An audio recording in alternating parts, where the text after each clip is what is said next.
Assalamualaikum warahmatullahi wabarakatuh. Selamat pagi semua, semoga selalu sehat ya. Kami dari kelompok 1 akan memaparkan hasil diskusi kami, yaitu tentang jenis-jenis evaluasi penyuluhan pertanian, metode evaluasi penyuluhan pertanian, dan tahapan-tahapan evaluasi penyuluhan pertanian. Sebelumnya, kami akan memperkenalkan diri terlebih dahulu.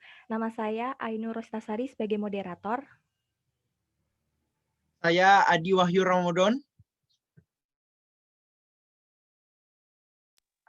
Saya Agung Setiawan.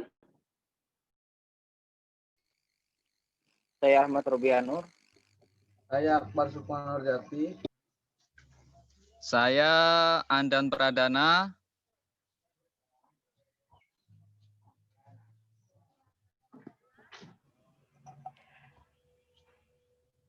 Baiklah, untuk mempersingkat waktu, saya persilakan pemateri untuk memaparkan hasil diskusi kami. Untuk Mas Robi, untuk menjelaskan pengertian evaluasi penyuluhan pertanian. Waktu dan tempat kami persilahkan. Ya, Bismillahirrahmanirrahim. Terima kasih Mbak Ainur yang sudah berikan kesempatan pada saya untuk menjelaskan materi ini, yaitu materi pengertian evaluasi penyuluhan. Jadi, evaluasi penyuluhan merupakan alat untuk mengambil keputusan dan menyusun pertimbangan-pertimbangan dari hasil evaluasi penyuluhan pertanian. Kita dapat mengetahui sejauh mana perubahan perilaku petani, hambatan yang dihadapi petani, serta efektivitas program penyuluhan pertanian, serta seberapa jauh pemahaman masalah dan penyebutan kegiatan. Jadi, evaluasi penyuluhan ini yaitu untuk mengukur dan menilai sejauh mana tujuan dari program penyuluhan itu dapat berjalan sesuai dengan tujuan. Ini itu saja. Saya kembalikan pada Mbak Ainur. Baik, terima kasih Mas Robi telah menyampaikan paparannya. Kemudian akan dilanjutkan oleh Mas Adi untuk menjelaskan jenis-jenis evaluasi penyuluhan pertanian. Waktu dan tempat kami persilahkan. Baik, Bismillahirrahmanirrahim. Di sini saya akan menjelaskan sedikit mengenai jenis-jenis evaluasi penyuluhan pertanian yang dibagi menjadi beberapa klasifikasi. Di antaranya yaitu yang pertama, evaluasi formatif dan sumatif. Evaluasi formatif yaitu evaluasi yang dilaksanakan sebelum kegiatan penyuluhan pertanian itu berlangsung. Jadi dia melakukan evaluasi sebelum pelaksanaan penyuluhan. Kemudian evaluasi sumatif yaitu evaluasi yang dilaksanakan setelah penyuluhan pertanian itu dilaksanakan, sehingga dapat mengetahui apa saja kekurangan dalam pelaksanaan penyuluhan pertanian. Yang kedua yaitu evaluasi ongoing evaluasi dan ex post evaluation. Ongoing yaitu evaluasi yang dilaksanakan pada saat kegiatan penyuluhan pertanian itu sedang dilaksanakan, sehingga penyuluh dapat mengetahui seberapa jauh penyimpangan dari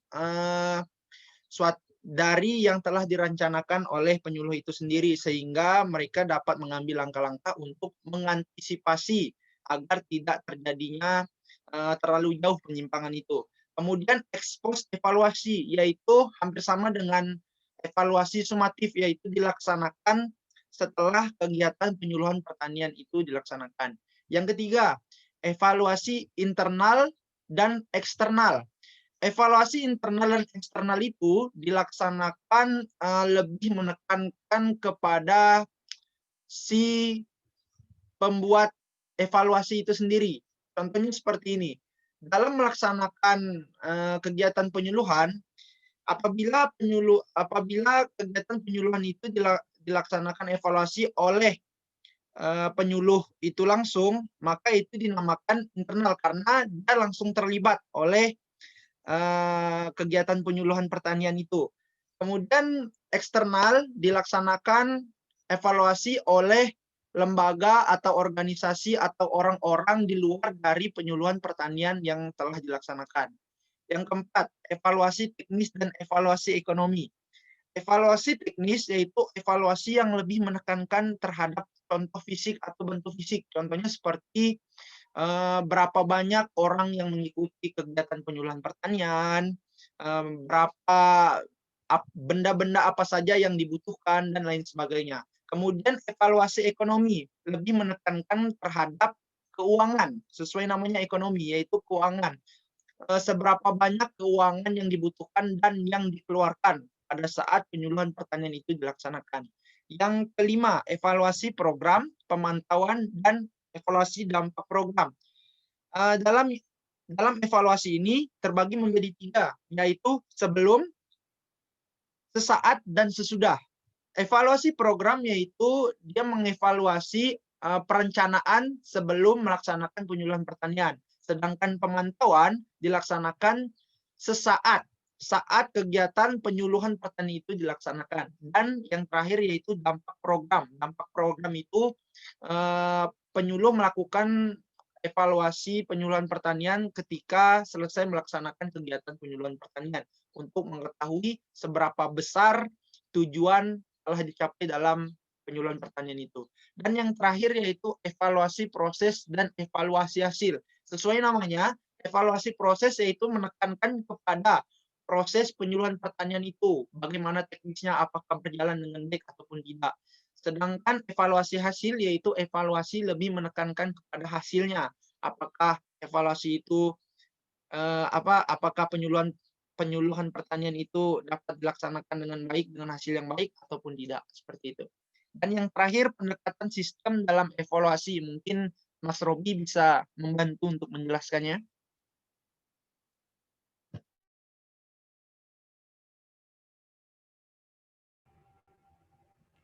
Baik, terima kasih atas penjelasannya Mas Adi. Kemudian akan dilanjutkan lagi oleh Mas Robi. Waktu dan tempat kami persilahkan. Oke, saya lanjut dari Mas Adi tadi, yaitu tentang mengenal pendekatan sistem dalam evaluasi, yaitu mengenalkan yakni suatu kegiatan evaluasi yang tidak hanya dilakukan dalam proses kegiatan, yaitu evaluasi terhadap hasil kegiatan saja, melainkan kegiatan tersebut diarahkan untuk mengevaluasi keseluruhan unsur atau subsistem dari sistem penyuluhan itu. Jadi contohnya seperti proses penyuluhan itu sendiri, di mana berlangsung kegiatan. Ada yang belajar mengajar yang dilakukan oleh penyuluh bersama-sama, yaitu meliputi masyarakat dan sasaran penyuluhannya, dan output atau hasil penyuluhan yang berupa hasil langsung atau perubahan perilaku dan hasil akhir atau peningkatan produktivitas, pendapatan, dan kesejahteraan masyarakat sesuai dengan sasarannya. Mungkin itu saja. Saya kembalikan kepada Mbak Ainur. Baik, terima kasih atas penjelasannya Mas Robi. Kemudian akan dilanjutkan oleh Mas Agung untuk menjelaskan metode evaluasi penyuluhan pertanian. Waktu dan tempat kami persilahkan.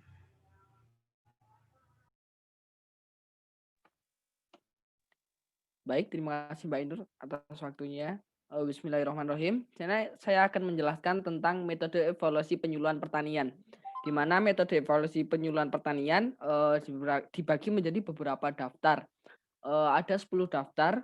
Yang pertama meliputi tentang analisis dokumen, observasi, wawancara, survei, fokus grup komunitas, kunjungan lapangan dan wisata, permainan peran, peta, studi kasus, dan field trial documentation atau dokumentasi lapangan. Yang pertama saya akan jelaskan adalah tentang dokumen analisis atau analisis dokumen. Analisis dokumen ini dapat dilakukan sebagai data analisis untuk konten dan diringkas dalam kaitannya dengan pernyataan termasuk tingkat input ke dalam program, tingkat partisipasi, sifat tujuan, dan kegiatan, dan tema tentang masalah, kekhawatiran, harapan, dan arah baru. Tema dari dokumen dapat menjadi sumber informasi yang kredibel. Dokumen-dokumen biasanya tidak diungkapkan motivasi peserta atau pengalaman subjektif, namun dokumen sering mengungkapkan tentang kesulitan operasi program. Yang kedua adalah observasi atau pengamatan. Pengamatan bisa dilakukan oleh pihak eksternal atau orang luar, atau bisa juga dilakukan oleh orang-orang yang terlibat dalam kegiatan penyuluhan atau orang internal. Pengamatan biasanya diberi daftar pendek item yang mungkin termasuk tingkat partisipasi dan interaksi pribadi, indikator nonverbal kepentingan atau perhatian, peran kepentingan, tingkat kinerja, dan indikator konflik. Data kualitatif dan kuantitatif dapat dikumpulkan. Temuan dapat disampaikan atau dilaporkan kepada sasaran secara keseluruhan untuk memulai proses reflektif tentang apa yang mungkin perlu diubah atau dapat digunakan sebagai bukti model sukses atau hasil kinerja. Itu menurut Warden dan Neumeier tahun 1987. Pengamatan proses dan hasil dapat direkam dengan video atau foto dokumentasi. Ini adalah bentuk data cara grafis yang sangat kuat untuk mengkomunikasikan sifat program dan hasil-hasilnya kepada pemegang kebijakan. Video tentang pengetahuan lokal para petani dapat digunakan untuk membantu mereka merefleksikan kekuatan dan keterbatasan pengetahuan mereka. Selanjutnya adalah yang ketiga, interview atau wawancara. Wawancara mungkin merupakan metode yang paling banyak digunakan untuk evaluasi program, termasuk evaluasi penyuluhan. Wawancara dengan informasi kunci dan perwakilan petani yang cocok untuk menggali masalah secara mendalam. Jika pertanyaan yang standar kapan dapat ditabulasikan secara numerik untuk menunjukkan item kekuatan. Jika pertanyaan dalam bentuk pernyataan terbuka, tanggapan unik dalam mendalam dapat dihasilkan. Yang pada gilirannya dapat memberikan informasi mengenai alasan mengapa kegiatan dipandang berbeda oleh beragam kelompok sasaran. Kelebihan dari wawancara adalah petani yang buta huruf ataupun kurang dalam pengetahuan secara umum juga dapat berpartisipasi secara penuh melalui wawancara tersebut. Yang keempat adalah wawancara grup atau group interview. Kadang-kadang disebut juga kelompok kasus, dapat dibentuk sesuai dengan lokasi geografis atau jenis pertanian untuk membahas pertanyaan-pertanyaan evaluasi khusus. Kadang-kadang kelompok itu kelompok yang sudah ada ataupun bisa juga dibuat kelompok baru untuk membahas tentang konflik yang tujuannya bukan hanya untuk menghasilkan penilaian yang menggunakan kriteria disepakati, tetapi juga untuk mengungkap hasil yang tak terduga, aplikasi, peluang, dan masalah untuk menginformasikan upaya penyuluhan masa depan. Suatu komunitas yang rekonstruksi sejarah, kronologi kajian, krisis, titik balik, prestasi, dan sebagainya. Yang kelima adalah survei. Survei di sini berbentuk lebih standar untuk mengumpulkan data dengan menggunakan kuesioner atau pertanyaan-pertanyaan yang telah disiapkan. Di berbagai sebagian besar dunia, survei petani di daerah perbatasan harus dilakukan dengan wawancara menggunakan pewawancara yang paham dan tahu akan wilayah, bahasa, dan budaya dari wilayah yang disurvei tersebut. Kadang-kadang survei juga dapat diberikan kepada saat rapat atau pertemuan publik atau yang tadi kita bahas yaitu tentang pertemuan kelompok seperti itu. Jadi survei bisa diberikan melalui atau dengan media pertemuan-pertemuan kelompok seperti itu. Tidak hanya secara individu. Terus survei sering digunakan untuk mengevaluasi sejauh mana praktik, estimasi hasil produksi, preferensi untuk teknologi tepat guna, dan harapan tentang masa depan. Survei paling baik digunakan dengan populasi homogen ketimbang dengan populasi yang cukup beragam. Mungkin itu saja yang bisa dapat saya sampaikan. Selanjutnya bisa dijelaskan oleh teman saya, Mas Akbar Sukmanurjati. Silakan, Mbak Ainur.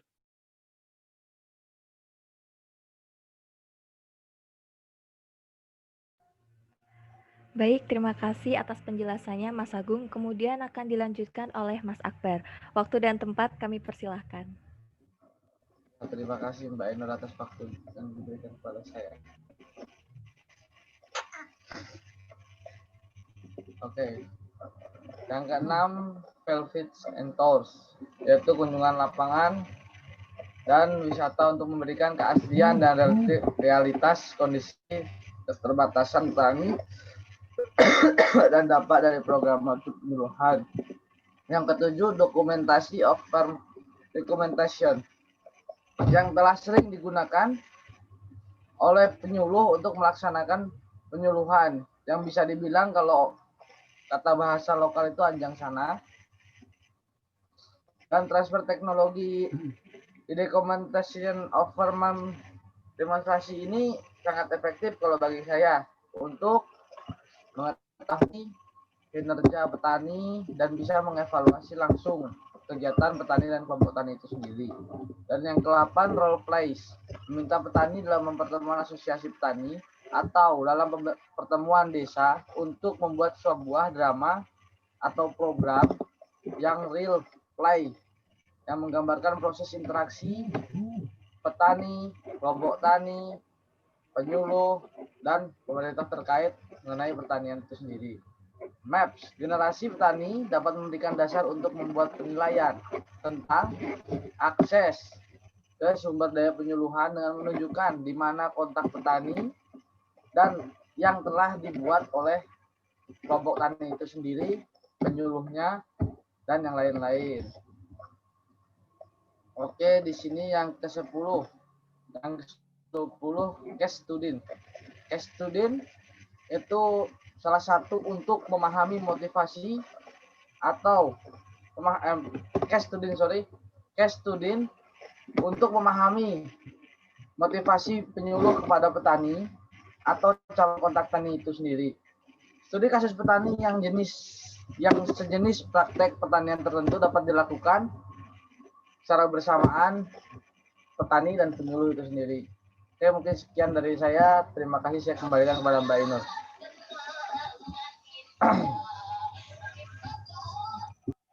Baik, terima kasih Mas Akbar sudah menjelaskan materinya. Kemudian dilanjutkan oleh Mas Andan untuk menjelaskan tahapan-tahapan pelaksanaan evaluasi penyuluhan pertanian.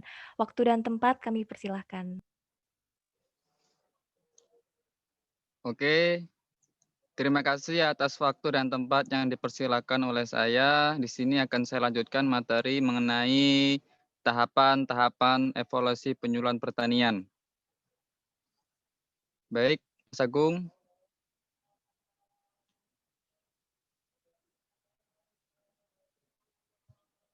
Baik, dalam pelaksanaan evaluasi penyuluhan pertanian, tentunya kita perlu yang namanya tahapan-tahapan, di mana tahapan-tahap tersebut nantinya yang akan membuat evaluasi ini akan menjadi lebih sistematis semungkin-mungkinnya. Jadi dalam evaluasi penyuluhan pertanian yaitu sebagai suatu proses ilmiah evaluasi yang baik harus dirancang sebagai suatu proses kegiatan bertahap yang mencakup tahapan-tahapan. Oke, lanjut Mas Agung. Baik. Kemudian kita ke tahapan pelaksanaan evaluasi penyuluhan pertanian. Di sini ada 5 tahap. Tahapan yang pertama yaitu perumusan tujuan. Jadi pada saat evaluasi penyuluhan pertanian, kita harus merumuskan tujuan kita terlebih dahulu agar pada saat nantinya hasilnya akan sesuai dengan tujuan awal. Baik. Yang kedua yaitu perumusan indikator dan parameter. Ya, di mana dalam perumusan ini kita akan mencari sasaran atau titik dari evaluasi tersebut. Contohnya, kita akan mengevaluasi kegiatan A atau kegiatan yang evaluasi B. Untuk yang selanjutnya yaitu ada pengukuran indikator atau parameter, di mana dalam tahapan ini kita akan mengukur sejauh mana tingkat keberhasilan dari evaluasi penyuluhan pertanian. Baik, ke tahapan keempat yaitu ada penetapan metode dan evaluasi, di mana tadi sudah dijelaskan oleh teman-teman saya mengenai metode evaluasi dan kita harus menentukan apa metode apa dan bagaimana cara menyelesaikan dari evaluasi tersebut. Baik, yang kelima adalah pelaporan. Pelaporan ini adalah salah satu titik tumpu atau titik temunya dari semua rangkaian tahapan penyuluhan pertanian. Jadi di sini adalah pelaporan yaitu hasil dari tahapan-tahapan yang telah kita rancang, yang telah kita laksanakan dan dihimpun menjadi salah satu hasil yang berupa laporan ataupun salah satu bentuk sistematis yang akan memberikan suatu dampak di kegiatan ke depannya. Mungkin itu saja yang dapat saya sampaikan mengenai tahapan-tahapan pelaksanaan evaluasi penyuluhan pertanian. Saya kembalikan ke moderator. Terima kasih.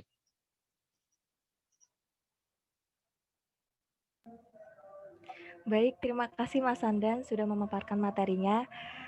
Sebelum kami akhiri, saya akan sedikit memaparkan kesimpulan dari hasil diskusi kami. Yang pertama, jenis evaluasi penyuluhan pertanian. Terdiri dari evaluasi formatif dan sumatif, evaluasi ongoing dan ex post evaluation, lalu evaluasi internal dan eksternal, lalu evaluasi teknis dan evaluasi ekonomi, kemudian ada evaluasi program dan evaluasi dampak program, kemudian ada evaluasi proses dan evaluasi hasil, dan yang terakhir pendekatan sistem dalam evaluasi. Kemudian ada metode evaluasi penyuluhan pertanian, terdiri dari dokumen analisis, observation, interview, group interview, surveys, field visit and tours, lalu documentation of farmer demonstration, lalu ada role plays, lalu ada maps, dan yang terakhir case studies. Kemudian ada tahapan-tahapan evaluasi penyuluhan pertanian, terdiri dari perumusan tujuan evaluasi, perumusan indikator dan parameter, pengukuran indikator atau parameter, penetapan metode evaluasi, dan yang terakhir pelaporan. Sekian presentasi dari kami. Apabila ada kesalahan, kami mohon maaf. Kami akhiri. Wassalamualaikum warahmatullahi wabarakatuh. Waalaikumsalam warahmatullahi Waalaikumsalam wabarakatuh. warahmatullahi Warahmatullahi wabarakatuh. wabarakatuh. Terima kasih. Wes, Makasih, rampung, kawan-kawan. bubar. Di set di.